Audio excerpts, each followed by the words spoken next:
Trump just crossed a line that nobody saw coming. A total of 140 members of Congress, including 23 Republicans, have formally joined forces to launch impeachment proceedings that legal experts are calling the most ironclad case in modern American history, and this isn't some performative political stunt or partisan theater designed to score points with the base. This is a bipartisan coalition sparked by evidence so damning that even Trump's most loyal defenders in Congress are now publicly stating they cannot defend what they've seen. When Republican committee chairmen who stood by this president through 2 previous impeachments suddenly break ranks and demand accountability, you know something absolutely catastrophic has just detonated in Washington. Hit that subscribe button right now because the next 72 hours are going to be absolutely explosive and you won't want to miss a single update. So what evidence finally pushed 23 Republicans to abandon their political self-preservation instincts and join Democrats in what could be the most consequential impeachment in United States history? According to multiple congressional sources who reviewed classified materials in secure facilities on January 9th, there are now 3 separate documented incidents of direct interference with federal law enforcement investigations, targeting the president's political opponents while simultaneously obstructing inquiries into his own financial dealings. This isn't speculation or partisan interpretation of ambiguous evidence.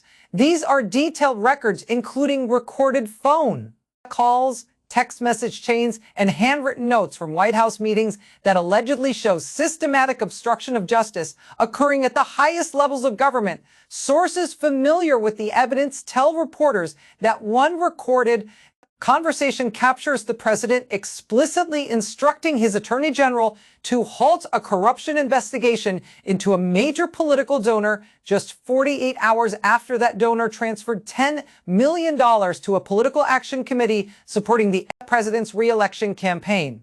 When you've got recordings, financial transfers, and timeline correlations this precise, even the most skeptical legal minds start acknowledging that this case has teeth in ways the previous impeachment efforts simply didn't. And believe me, when members of Congress from both parties are reviewing evidence in classified settings and emerging to tell reporters, this is unlike anything they've witnessed in decades of public service.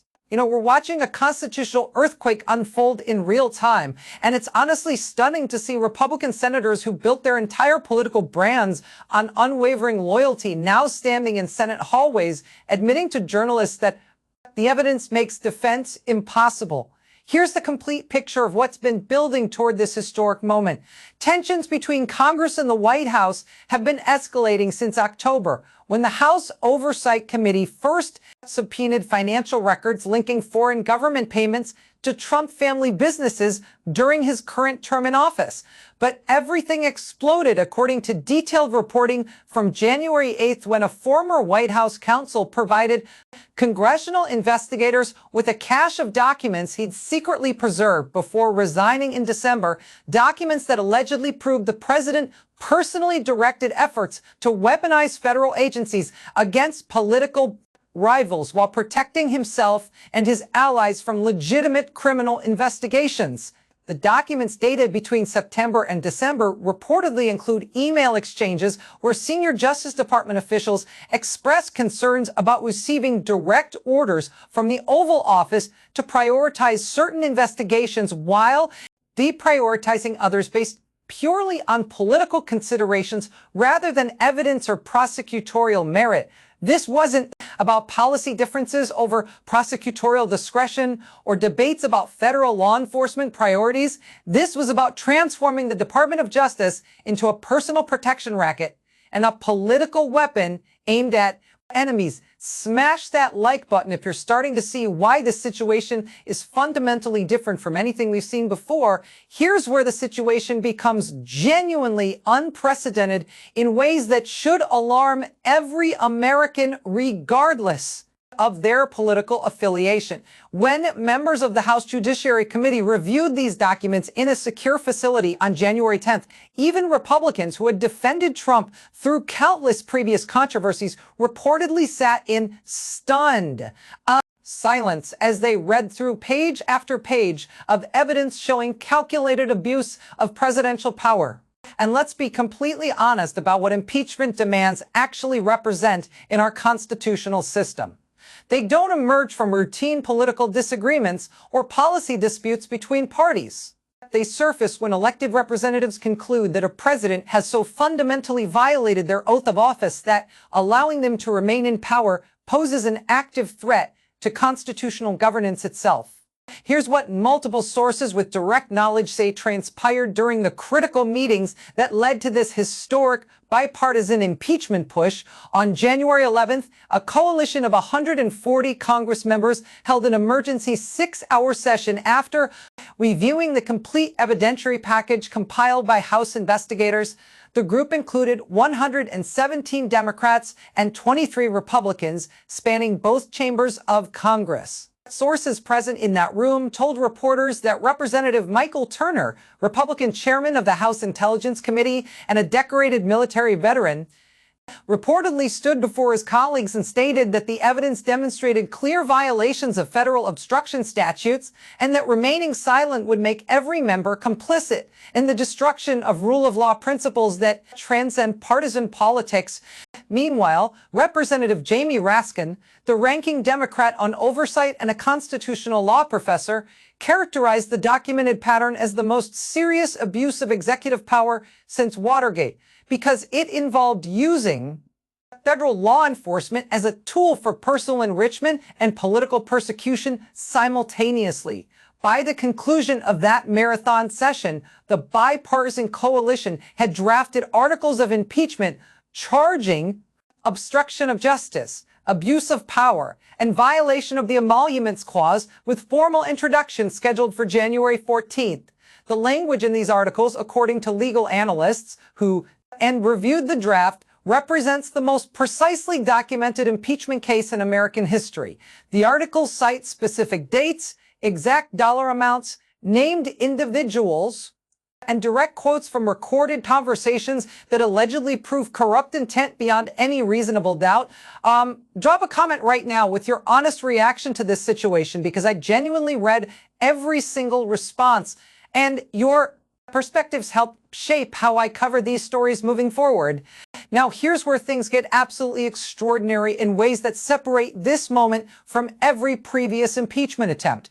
When those 23 Republicans reviewed the evidence in that secure facility, they didn't just express concern or issue carefully worded statements about being troubled by the allegations.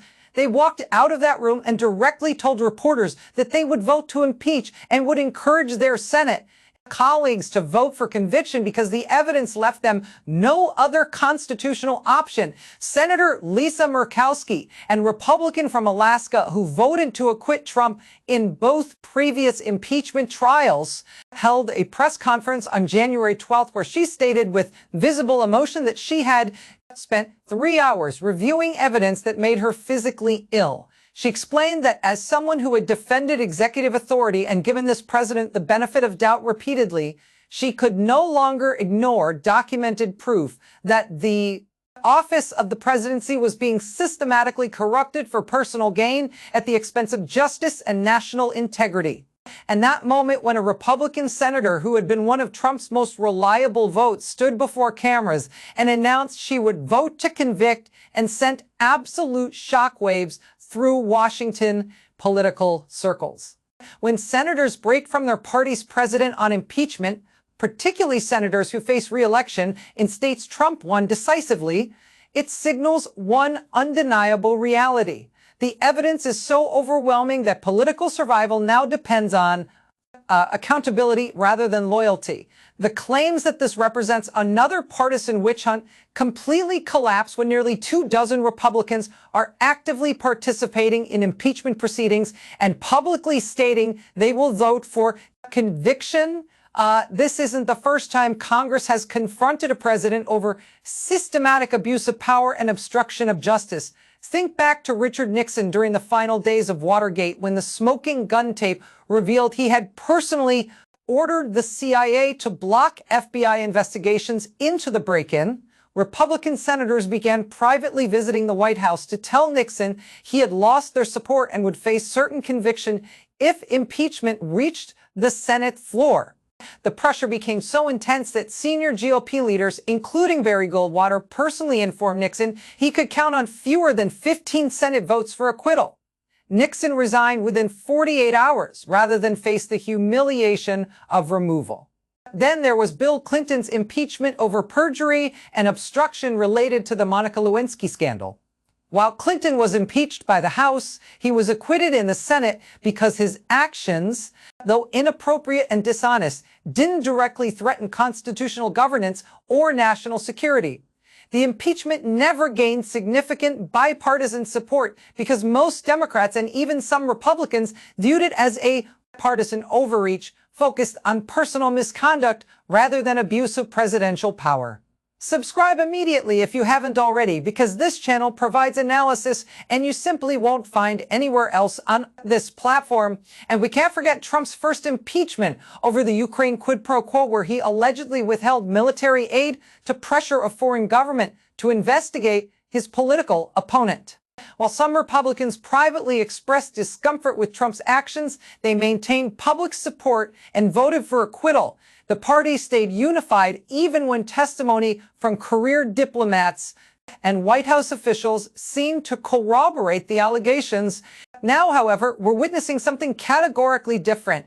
This time, 23 Republicans are publicly supporting impeachment and conviction. The historical pattern reveals a clear truth. When presidents abuse power in ways that fundamentally threaten constitutional governance and the integrity of federal institutions, even their own party eventually reaches a breaking point where political loyalty becomes impossible to maintain. So what specific evidence allegedly triggered this unprecedented bipartisan impeachment coalition? According to constitutional law experts and former federal prosecutors who have reviewed detailed summaries of the evidence, the articles of impeachment cite three distinct categories of presidential misconduct supported by documentary proof. The first article addresses obstruction of justice based on recorded phone calls from November 14th, where the president allegedly instructed Attorney General to terminate an FBI investigation into a real estate developer who had donated $15 million to pro-Trump super PACs just 6 weeks earlier. The recordings, according to sources who have heard them, include explicit language where Trump states that the investigation needs to disappear and that the Attorney General's job security depends on making that happen immediately. The second article concerns abuse of power related to weaponizing federal agencies against political opponents.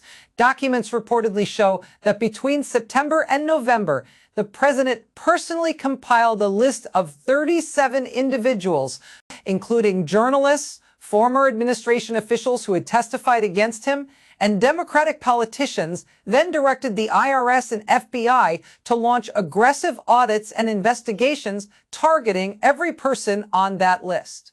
Sources familiar with the evidence say internal memos from career officials at both agencies express alarm about receiving direct White House orders to investigate specific individuals without any predicate evidence of wrongdoing. Don't go anywhere, because the most damning evidence is coming next, and it involves financial corruption that could result in criminal charges even after Trump leaves office. The third article addresses violations of the Emoluments Clause based on financial records showing that foreign governments collectively paid more than $45 million directly to Trump-owned properties and businesses between 2024 and early 2025, while simultaneously receiving favorable treatment on trade negotiations, military aid packages, and diplomatic disputes. Bank records subpoenaed by Congress allegedly show that within 72 hours of each major foreign payment to Trump properties, there was a corresponding policy decision favorable to that government. A payment of $8 million from Saudi-linked entities to Trump hotels in October was followed 3 days later by approval of advanced weapon system sales that career state. Department officials had previously recommended against A $12 million payment from a Chinese state-owned enterprise to Trump golf courses in November preceded a sudden reversal on tariff enforcement that had been set to impact that specific company. And here's what should genuinely terrify every American who cares about constitutional governance, regardless of their political affiliation.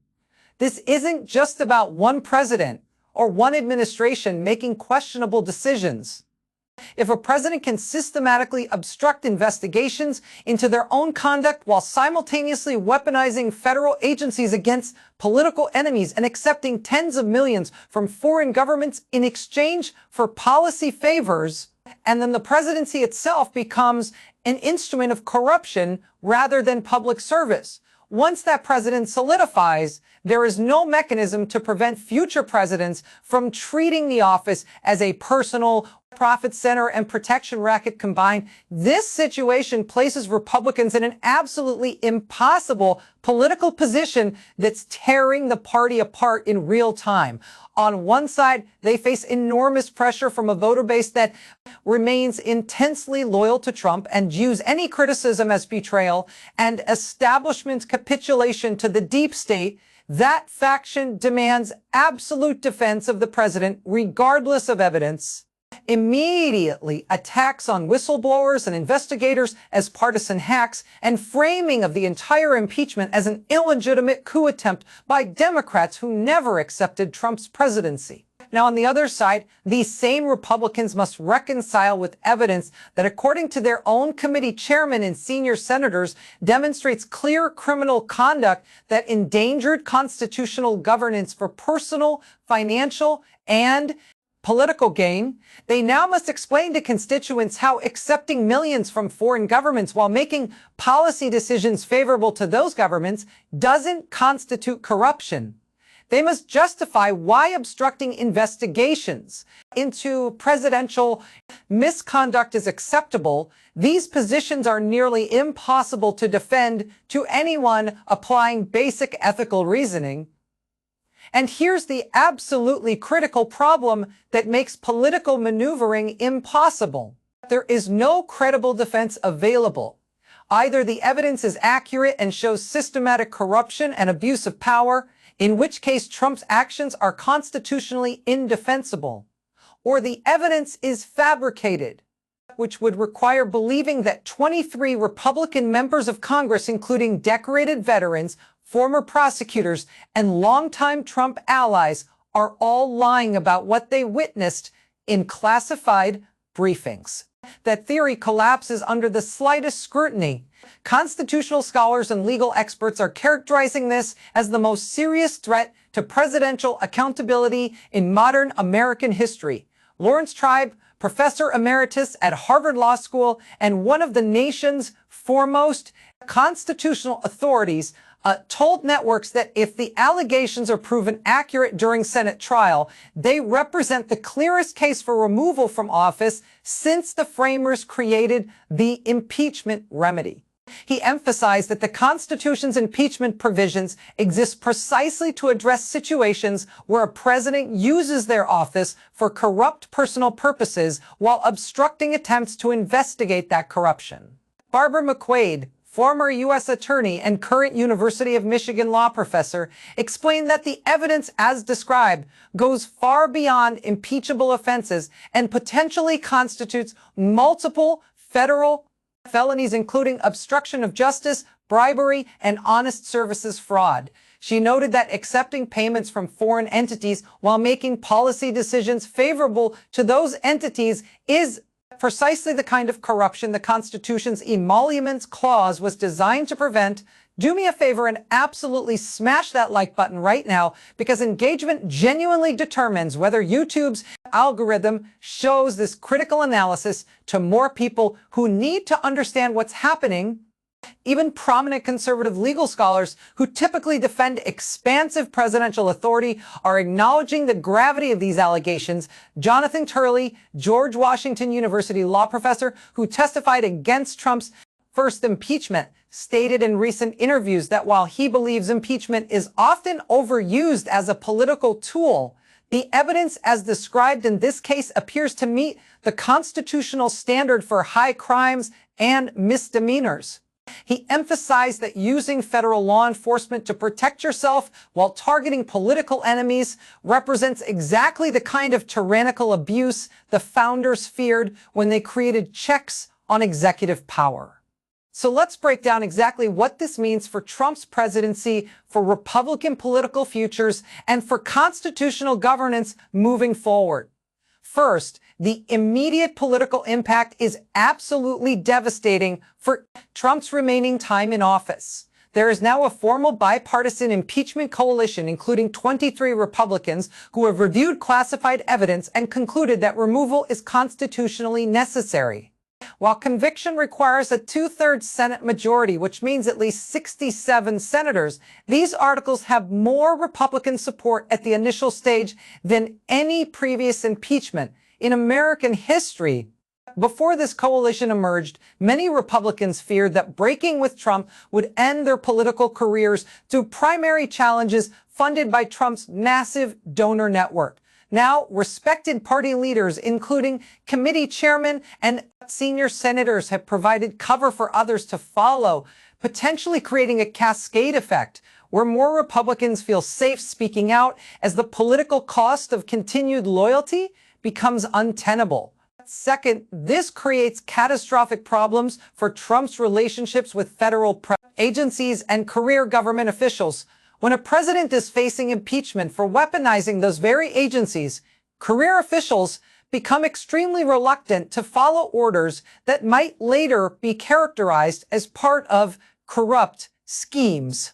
Multiple reports indicate that senior officials at Justice, Treasury, and State are now consulting with personal attorneys before implementing directives from the White House, terrified of being caught up in what increasingly looks like a criminal enterprise. A recent anonymous survey of senior executive service members across federal agencies found that 73% believe the current White House has asked them to take actions that prioritize political considerations over legal and ethical standards, and 58% have consulted attorneys about potential legal exposure from following presidential directives. Third, looking beyond the immediate crisis, the broader implications for American democracy and constitutional governance are genuinely profound in ways that will shape politics for decades, regardless of how this impeachment concludes. This changes everything about the 2026 midterm elections and the 2028 presidential race. Every Republican candidate will face relentless questioning about whether they support a president who allegedly obstructed justice and accepted foreign payments while in office. Campaign advertisements are already being produced featuring military veterans and former Republican officials asking why their party isn't demanding accountability for corruption that threatens constitutional governance. This is creating a wedge issue that transcends typical partisan divides, because integrity of the presidency and rule of law have traditionally commanded bipartisan respect, even in polarized times. Drop a comment below with your genuine thoughts on this situation, because I'm honestly curious whether people across the political spectrum can find common ground on the basic principles of presidential accountability. But beyond immediate political calculations, this moment is fundamentally about constitutional principles that define American governance. The president's oath to faithfully execute the laws isn't just ceremonial language. It represents a sacred commitment that the executive branch will operate according to legal and ethical standards rather than personal interest. When a president systematically obstructs investigations into their own conduct while weaponizing federal agencies against political opponents and accepts tens of millions from foreign entities in exchange for policy favors, that oath becomes meaningless. The implications for presidential power itself are catastrophic if this conduct is normalized without accountability. And here's where it really gets serious. This scenario is causing absolute panic within Republican leadership circles as they recognize the party faces an existential threat regardless of which path they choose. Reports indicate that Senate Republican leadership held an emergency conference call on January 13th, lasting over 4 hours to determine a unified response strategy. Some argued for complete unity in defending Trump, attacking the evidence as fabricated or illegally obtained, and framing the entire impeachment as a partisan vendetta that Republicans must resist to maintain credibility with their RC base. Others insisted that the evidence itself demands a response and that defending obviously corrupt conduct will permanently damage the party's credibility with moderate voters who decide to close elections. The party is fracturing in real time with no clear path forward that preserves both political viability and constitutional principles.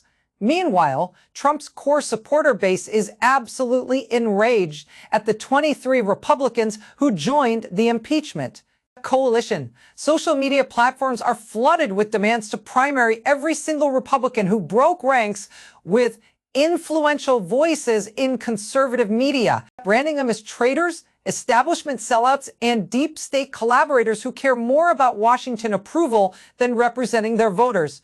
To that segment of the electorate, these Republicans have committed the ultimate betrayal and have proven that even their own party cannot be trusted to defend against perceived persecution by political opponents and hostile government bureaucrats. Things escalated dramatically when Trump himself responded with a series of posts and statements from the White House on January 13th. He characterized the impeachment as a complete hoax and partisan witch hunt orchestrated by radical Democrats and weak, pathetic Republicans who are terrified of his continued political power.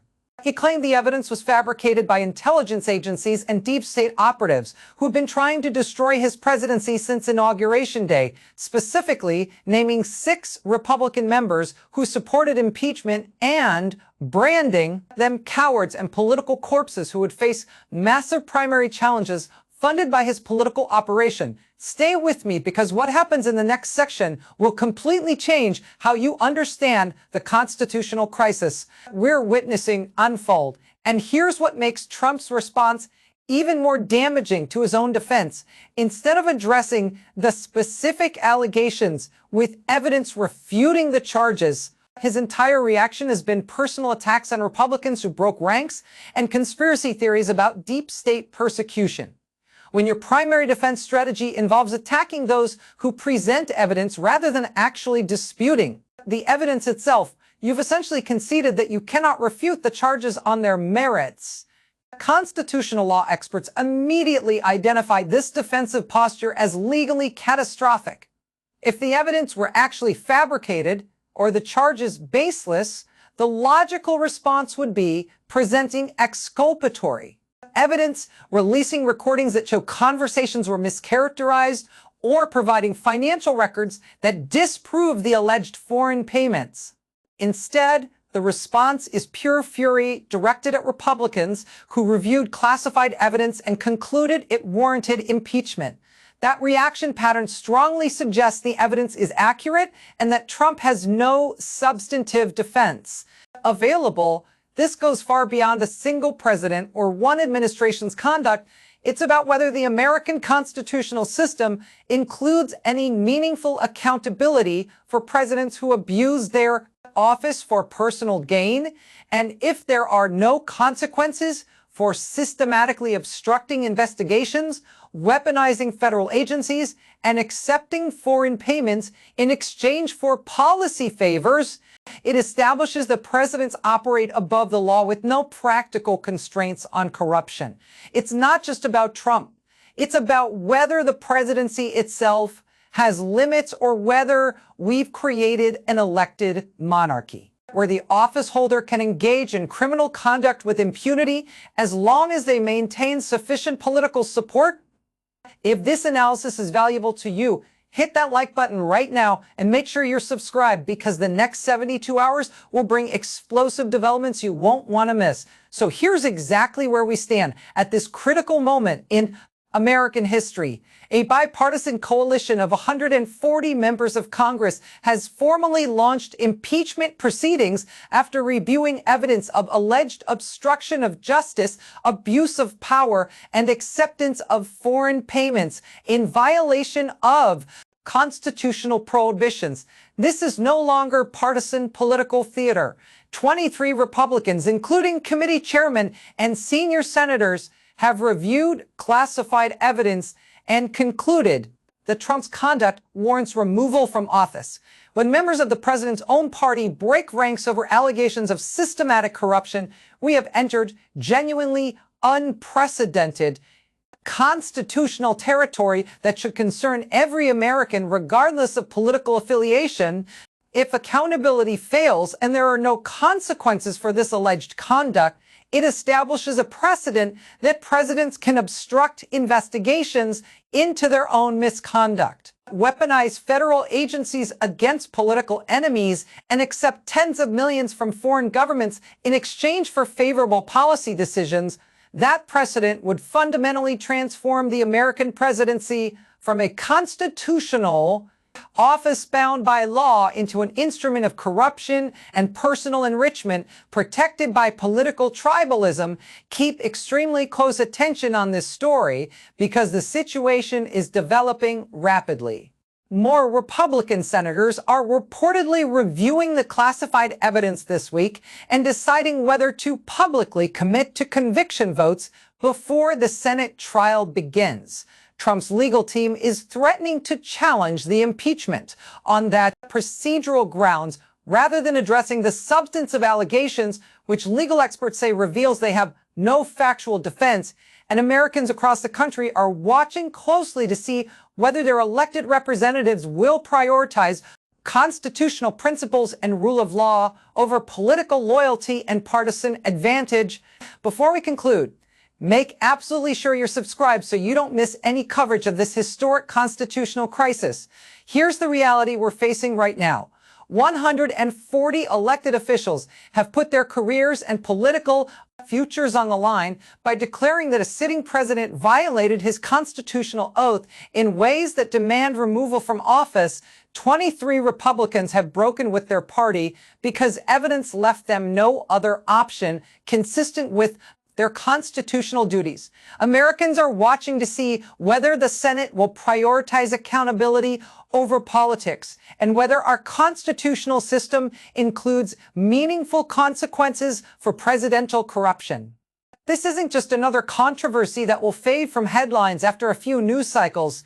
This is a constitutional crisis with implications that will shape American governance for generations. What happens during the Senate trial will determine whether presidents face real accountability or whether we've entered an era where political loyalty trumps rule of law and constitutional principles. The evidence has been presented, the articles have been drafted, the coalition has formed, and now we wait to see if the United States Senate will fulfill its constitutional duty or if political calculation will prevail. Over accountability, the stakes could not be higher. The evidence has never been more documented, and the constitutional crisis has never been more immediate and consequential for America's future. Take a moment right now and hit that like button if you found this analysis valuable and informative.